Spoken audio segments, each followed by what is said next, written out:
Hey, Coach, with Bradley, he doesn't really want to talk about his knee much more. Even though Vic said he's not 100% back. Did you see enough in the Jets game that you're kind of done talking to him about his knee, and do you expect, he's full go the rest of the way? No holding back, I guess. Yeah, for sure. We see that same way. It's full steam ahead. He was playing pretty darn reckless, so he's off and running. Next one, Nick Kosmider. And as you evaluated Josie Jewell's game Thursday night against the Jets, what did you come away with that was most impressive to you about his night? Yeah, he keeps getting stronger and stronger. And, it was nice right now. We have a nice balance of both of our linebackers can create pressure. People have to treat him equally because he had some nice pressure, and we know AJ can do it. So it's nice to have a dual threat there. Next one, Nick Kosmider.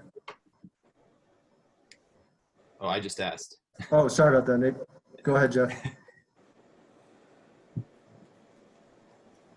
Ed, I just wanted to know if you see, any obvious differences between the offense they ran for 20 years with Tom Brady and what they're doing now.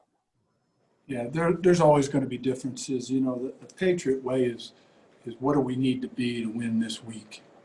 And that was when Tom was there. Now they're always going to play to the strengths of their players, and they're going to play differently with different quarterbacks in there. So we have to be ready for all that. They'll use anything they need to win. Do you think would be? Go ahead. Do you think it would be vastly different if when they're with Cam and without Cam, what you've seen them do without Cam? Yeah. They got a lot of their offenses is the same, but then there's some things that bring out Cam's strength, and obviously the quarterback-driven runs is something that is different when he's in there. Next one, Kyle Newman. Ed, you've been asking a lot of two rookie cornerbacks. What's impressed you most about Ojemudia and Bassie, and where do they need to go from here to continue to progress? Yeah, well, we're in year one, and we're working really hard every week, and the goal is to progress, mentally and physically with their fundamentals too, and help the team win. So it's always going to be a work in progress. It always is for a couple of years. So, we're working double time with those guys. Love their attitude. Love these guys. They want to learn. They want to take in as much of the scheme as they can and get any tips from veterans they can get. So we love that part of it. But every week is a new challenge that we got to get ready for. Next one, Artie Stapleton. Hey, Ed, Mike Purcell got a big contract extension. Here's a guy who's been cut 10 times and, played in the spring league. I'm wondering if you could – you've known him for a little while. I'm wondering if you could speak to his perseverance. Yeah, it's special. It's special. It's tough. It's tough to go from mini camp to practice squad to AFL, and still stay in there and have that belief. And he's even developed further, since he's been here. Bill Kolar's done a great job with him.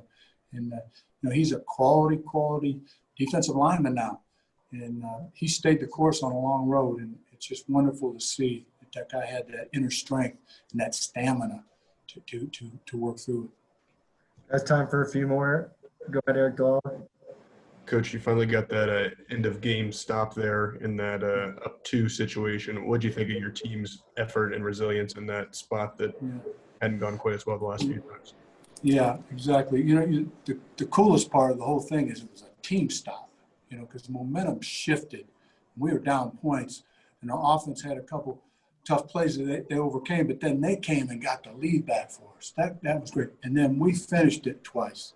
And then they did a great job with the 4-minute touchdown. So the neat thing is we can build on that as a team, that finishing games, and there's different ways to do it. But we did it that night, and everybody stepped up in a great fashion.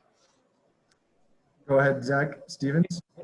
Coach, did Davonte Bosby surprise you the way he played against the Jets compared to just in training camp this year? In what ways has he improved just in the past couple months? Yeah. Well, the biggest part of him, there wasn't a big camp. So I can't compare it. But to last camp, he's a good athlete. He's a good cover guy. He was progressing. But he stayed ready. And when he got his chance, he came up big for us. And that's what we like to see. It shows that he's engaged all through the week, even though he wasn't getting as much work. And then when he was called on, because we wanted to make an adjustment to their best player, their hottest player right now, we put Bryce, an experienced nickel, on him, which just meant, there's nothing against the saying. It's just that we needed experience at the time. So he comes in and replaces Bryce outside and did a great job. Final one, Brandon. Coach, it feels like we ask you this a lot, but is there anything that y'all can do differently to try to generate a few more turnovers? Or Yeah, absolutely. things up? Take full accountability for that. We had a tough month. Okay, it wasn't good. It wasn't what we wanted. But really, the only thing that matters is what we do this week to help our team win. But major emphasis. We got to catch the ball. We had a couple balls in our hands, a couple tips that were in there that we got to come down with. We got to attack runners. But that's the point of emphasis, and we need to do it. We really want to set up our offense, for points. They put up a lot of points last week without us even helping them. So if we help them, good things are going to happen. Hi, Pat. Even though the players change in New England on defense through the years, are the foundation of Bill Belichick's coverages and play calling, does it stay the same, and what are the challenges?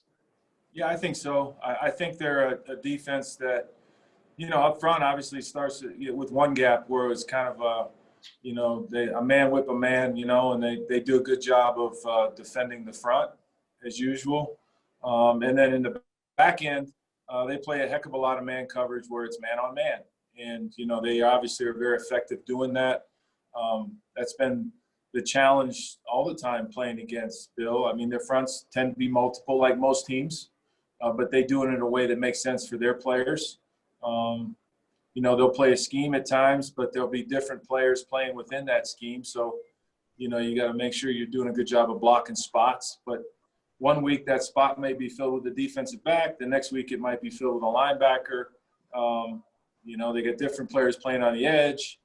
And so that's really, the crux of it. And like most teams, they probably, have ways of defending, taking away the things that, we do well. I think that's why it's important that multiple guys have to touch the ball. And they got to be productive when they're given their opportunities, because that's another really something that they'll like to do as well. Next one, Brandon. Coach, I got two Drew questions that I guess I can wrap up into one. The first is, how'd you like how he looked yesterday in the limited work? And then secondly, Vic just said that beyond seeing how his shoulder responds, you also want to see how does he take a hit and go into the ground. That's pretty hard to simulate in practice. So how do you judge that when you're not going to let anybody hit your quarterback? Yeah, well, you don't simulate that in practice. So you just got to go out there and play, and we'll see how he responds. But he did the things that quarterbacks do yesterday. He ran around, threw the ball. And it's like anything, he's coming back from injury, so it's a process. And we'll just see how far he goes today and tomorrow and so on. Next one, Jeff Legwold. I just wondered if you could expand on what you just said about moving the ball around to different people against Bill's defense and sort of the importance of that. Well, I think it's important against every defense. I was just fielding questions about Tim Patrick, having production last week, and then, Jerry Judy's got to make his Deshaun's got to make his plays. I think if you play offense and it's balanced in the way that I see it, everybody that's playing should produce, and I think that's important. If you become a team and I guess today's media wants to say who's your number one receiver, who's your I think anybody that's on the field has to be a guy that's going to produce, and whether you're running the ball or throwing the ball, everybody when they're targeted has to make their plays, and I think that's our focus. I can't tell you how they're going to see us as an offense. I don't know that. That's a better question for teams that defend us. But I think from our standpoint, when you're a player that gets targeted, you need to produce. Do you try to predict how they will look at you when you go through things during the week? Well, there's plays that they're progression plays. There's plays that are alerted.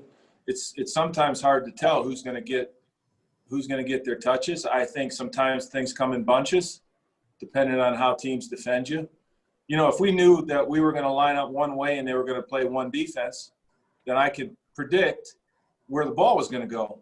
But there's variables involved, right? We're going to line up different ways, and any given situation, they have 2 or 3 things they might do. So as those things come up, then the ball gets put, really gets, targeted at different people. Next one, Troy. Coach, where did your confidence as a play caller, where did your confidence in Brett Rippon come from as a play caller? He throws that one bad pick late in the game, but then you go right back to the same play where he completes it to Tim Patrick, where, sometimes with young guys, teams go into a shell and say, hey, we're just going to run it and let our defense win it. You seem to have real confidence in him the way you call plays. Where did that come from?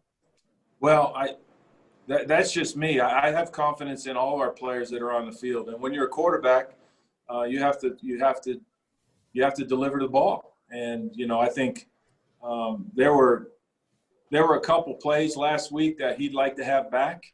But for the most part, I like the fact that he is aggressive. He has a pretty good view of what's going on in the game. Now he's got to stay within himself and be smart. I think it's important to make good decisions early and late and every down. And, so we'll just keep trusting him. I'm a trusting soul that way. So if you're out there and you're going to get an opportunity, and I think that as time goes on, though, then the players grow around that. I don't think you can do this. You can't coach this thing scared. You can't coach this thing tentative. And you just got to keep, you put a plan together, and then you just got to trust the players to execute it. And as long as they're out there, you just got to give them their opportunities. Next one, Arnie Stapleton. Hey, Pat, Alberto had some flashes in camp. How has he handled being inactive these first month of his rookie season, and what kind of things has he been showing some growth in during the last month or so? Yeah, I think he's handled it fine. I think this is a new age, where young players are in there, quicker than they might have been 10 years ago. But he's been doing a great job in practice with the scout team, and then he gets limited reps with our offense. But he's been, he's been really focused on the task of playing tight end. And, we like where he's come. We like where he's going, and we see improvement each day. That's final two, Kyle and Eric. Go ahead, Kyle. Lloyd Cushenberry, obviously a pillar of this year's draft class. How do you think he's, lived up to the hype, so to speak, and where does he have room to grow these last 12 games? I don't know about hype. I don't buy into hype. I buy into trusting him, and he's out there playing, and we trust him to do the right thing. And you ask a lot of a center to direct. I think he's getting better each week. I think he's making less bad plays and more good plays, and I think that's what you need to see. We asked him to do a very tough thing as a rookie. We played against really 4 pretty good defenses, and we asked a lot of him early, and I think that's going to serve him well as he moves forward because he's continuing to improve. And so we're pleased with his development.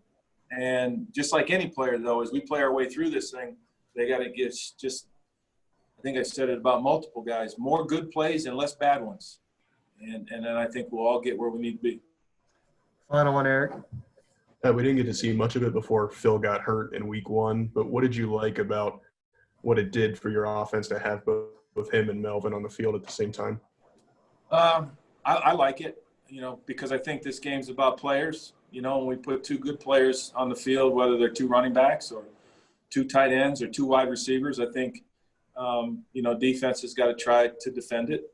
So we made some plays, and, some of the plays that we executed with both of them on the field were productive. It's just a small sample size. So there's a place for it, in my opinion. But there's also a place for them sharing the load as just the tailback.